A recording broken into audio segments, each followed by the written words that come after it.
Hi friends, ഇന്ന് ഞാൻ ഈ വീഡിയോ ചെയ്യുന്നത് എനിക്ക് കുറച്ച് പേര് കമൻറ്റ് ഇട്ടിട്ടുണ്ടായിരുന്നു. ഇൻ്റർനാഷണൽ ഫ്ലൈറ്റ് എന്ന് കേൾക്കുമ്പോൾ തന്നെ പേടിയാണ്, ഭയങ്കര ടെൻഷനാണ് വരുന്ന കാര്യം ഓർക്കുമ്പോൾ. അവിടെ എത്തിയിട്ടുള്ള ടെൻഷനേക്കാൾ വലുതാണ് ഫ്ലൈറ്റിലെ ടെൻഷൻ, അല്ലെങ്കിൽ അതിൻ്റെ മുന്നേ ഉള്ള പ്രിപ്പറേഷൻസിനെ കുറിച്ച് ഓർക്കുമ്പോൾ ടെൻഷനാണ് എന്നൊക്കെ പറഞ്ഞ് എനിക്ക് കുറച്ച് കമൻറ്റ്സ് വന്നിട്ടുണ്ടായിരുന്നു. അപ്പോൾ ഞാൻ വിചാരിച്ചു ഈ ടെൻഷനൊക്കെ ഒഴിവാക്കാനായിട്ടൊരു വീഡിയോ ചെയ്യാമെന്ന്. യൂറോപ്പിലേക്ക് വരാൻ നിൽക്കുന്ന ആൾക്കാരുണ്ടെങ്കിൽ അവരുടെ ആദ്യത്തെ ടെൻഷൻ എങ്ങനത്തെ ബാഗ്, എത്ര kg കൊണ്ടുവരാൻ പറ്റും, എന്തൊക്കെ സാധനങ്ങൾ കൊണ്ടുവരണം, എയർപോർട്ടിൽ എങ്ങനെയാണ്, ഫ്ലൈറ്റിൽ എങ്ങനെയാണ്, ഇതൊക്കെ ആയിരിക്കും അവരുടെ മെയിൻ ആയിട്ടുള്ള ടെൻഷൻ. ഇപ്പം ഞാൻ പറയുകയാണെങ്കിൽ ഇതൊന്നും ഓർത്ത് ഒരു ടെൻഷനും വേണ്ട. കാരണം എൻ്റെയൊക്കെ ആദ്യത്തെ ഫ്ലൈറ്റ് യാത്രയായിരുന്നു യൂറോപ്പിലേക്ക്. ഞാൻ ഇതിന് മുൻപ് ഫ്ലൈറ്റിൽ കയറി എങ്ങും പോയിട്ടില്ല. ഞാനും കുറേ ടെൻഷൻ അടിച്ചതാണ്. എനിക്ക് ഇതുപോലെ പറഞ്ഞു തരാൻ ആരും ഇല്ലാത്തത് കൊണ്ട് ഞാൻ ഇതുപോലെ കുറേ യൂട്യൂബ് ചാനലൊക്കെ ഇരുന്ന് കണ്ടാണ് ഞാനും എല്ലാം റെഡിയാക്കിയത്. പക്ഷെ ഞാനിവിടെ എത്തിയില്ലേ, അതുപോലെ എന്നെ പോലെ ഒന്നും അറിയാത്ത ഒരുപാട് പേര് ഇതുപോലെ കയറി വന്നിട്ടുണ്ട്.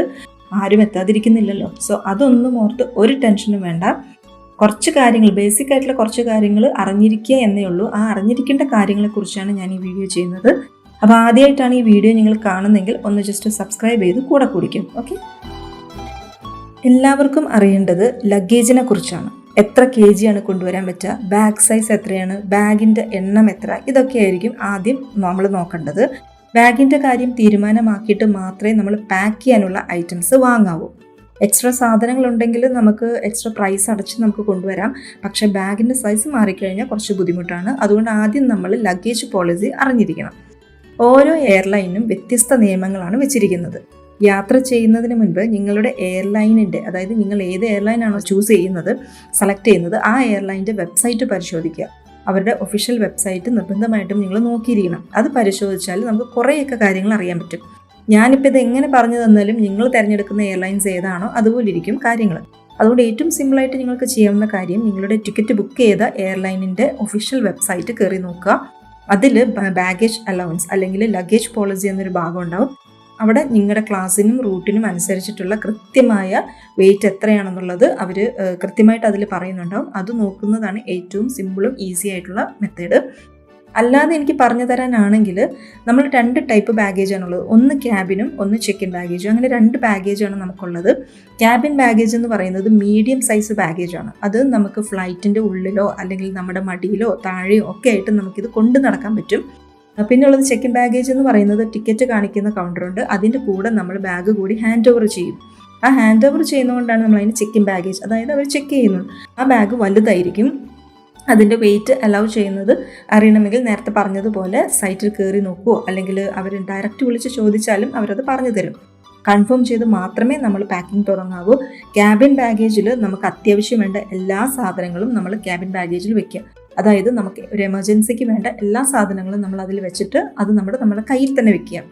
ഇലക്ട്രോണിക്സ് മാക്സിമം നമ്മൾ ക്യാബിൻ ബാഗേജിൽ വെക്കാൻ ശ്രദ്ധിക്കുക. കാരണം അവർ ഭയങ്കര കെയർലെസ്ലി ആയിട്ടായിരിക്കും ബാഗ് ഹാൻഡിൽ ചെയ്യുക. എക്സ്പെൻസീവ് ആയിട്ടുള്ള അല്ലെങ്കിൽ കോസ്റ്റ്ലി ആയിട്ടുള്ള ഐറ്റംസ് ഒക്കെ ആണെങ്കിൽ അത് മാക്സിമം നമ്മൾ ക്യാബിൻ ബാഗേജിൽ തന്നെ വെക്കാൻ ശ്രദ്ധിക്കുക. ജ്വല്ലറി, ക്യാഷ്, സർട്ടിഫിക്കറ്റ്സ്, ഡോക്യുമെൻറ്റ്സ് ഇതൊന്നും നമ്മൾ ചെക്കിൻ ബാഗേജിൽ വെക്കരുത്. നമ്മൾ എപ്പോഴും അത് ക്യാബിൻ ബാഗേജിൽ വെക്കാൻ ശ്രദ്ധിക്കുക. അല്ലെങ്കിൽ അത് ലോസ്റ്റ് ആയി കഴിഞ്ഞാൽ പിന്നെ കിട്ടില്ല. അത് ഇത്രയും റിസ്ക് എടുക്കണ്ട എന്നേ ഞാൻ പറയുള്ളൂ. അത് നഷ്ടപ്പെട്ട് കഴിഞ്ഞാൽ പിന്നെ നമുക്ക് ഭയങ്കര തലവേദനയാണ്, സാധനം കിട്ടത്തുമില്ല. അപ്പോൾ അതുകൊണ്ട് ഇത്രയും നമുക്ക് അത്യാവശ്യം വേണ്ട, എമർജൻസി ആയിട്ട് നമുക്ക് വേണ്ട സാധനങ്ങൾ, നമുക്ക് അവിടെ എത്തിയിട്ട് വേണ്ട സർട്ടിഫിക്കറ്റ്സ്, ഡോക്യുമെൻറ്റ്സ്, ഈ വക ഐറ്റംസ് എല്ലാം, അതുപോലെ നമ്മുടെ ജ്വല്ലറി, ക്യാഷ് അങ്ങനെ എന്തെങ്കിലും ഉണ്ട്, അതെല്ലാം നമ്മൾ നമ്മുടെ കൂടെ കൊണ്ട് നടക്കുന്ന ക്യാബിൻ ബാഗേജിൽ തന്നെ വെക്കാൻ ശ്രദ്ധിക്കുക. ക്യാബിൻ ബാഗേജ് ആണെങ്കിൽ നമുക്ക് നമ്മുടെ കയ്യിൽ തന്നെ കൊണ്ട് നടക്കാൻ പറ്റും. പിന്നെ ക്യാബിൻ ബാഗേജിൽ നമ്മളെപ്പോഴും 2-3 ക്ലോത്ത്സ് വെക്കാൻ ശ്രദ്ധിക്കുക, ഒരു സേഫ്റ്റിക്ക് വേണ്ടിയിട്ടാണ്.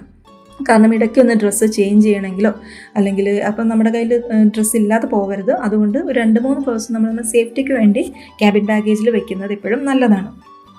പിന്നെ മെഡിസിൻസ് മാക്സിമം നമ്മൾ ക്യാബിൻ ബാഗേജിൽ വെക്കാൻ നോക്കുക. ഇടയ്ക്ക് വേണ്ടി വന്നാൽ, ഇല്ലെങ്കിൽ പിന്നെ നമുക്ക് ഈ പറഞ്ഞ പോലെ വല്ല തലവേദനയോ പനിയോ എന്തെങ്കിലും വന്നു കഴിഞ്ഞിട്ടുണ്ടെങ്കിൽ നമുക്കത് ബുദ്ധിമുട്ടായിരിക്കും. അതുകൊണ്ട് നമുക്ക് അത്യാവശ്യം വേണ്ട മെഡിസിൻസ് എല്ലാം നമ്മൾ ക്യാബിൻ ബാഗേജിൽ തന്നെ വെക്കുക. പിന്നെ മെഡിസിൻസ് എടുക്കുന്നുണ്ടെങ്കിൽ അത് ഡോക്ടേഴ്സ് പ്രിസ്ക്രിപ്ഷൻ മസ്റ്റാണ്, അതുണ്ടായിരിക്കണം.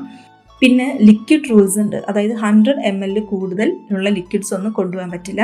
അതുപോലെ ഷാർപ്പ് ഒബ്ജക്ട്സ് ഒന്നും സമ്മതിക്കില്ല. ഇതൊക്കെ നമ്മൾ എങ്ങനെ പൊതിഞ്ഞു കൊണ്ടുപോകാൻ നോക്കിയാലും അവരത് കണ്ടുപിടിക്കും, മാറ്റിവെക്കും, പിന്നെ അത് കിട്ടില്ല. സോ അതൊന്നും എടുത്ത് വെക്കരുത് ഒരു കാരണവശാലും. പിന്നെ ഫ്ലെയിമബിൾ എക്സ്പ്ലോസീവ് ആയിട്ടുള്ള ഐറ്റംസ്, അതായത് ഗ്യാസസ്, ഓക്സിജൻ ഗ്യാസ് പോലത്തെ സാധനങ്ങളൊന്നും, weapons, lithium batteries, smart bags, ഇതൊന്നും അലൗഡ് അല്ല. പിന്നെ എല്ലാത്തിനും ഓരോരോ റൂൾസ് ഉണ്ട്, അതൊക്കെ നോക്കി വേണം നമ്മൾ ചെയ്യാനായിട്ട്. ഇനി എന്തൊക്കെ കൊണ്ടുവരണം എന്നുള്ളത് കൂടെ പറയാനുണ്ട്, അതുകൂടെ ചെയ്താൽ ഈ വീഡിയോ ഒത്തിരി ലെങ്തി ആയി പോകും. അതുകൊണ്ട് അത് അടുത്ത വീഡിയോയിൽ ചെയ്യാം. ഈ വീഡിയോ ഇഷ്ടമായെങ്കിൽ, ഹെൽപ്ഫുൾ ആയെങ്കിൽ ഒന്ന് സപ്പോർട്ട് ചെയ്ത് കൂടെ കുടിക്കും. Okay, thank you.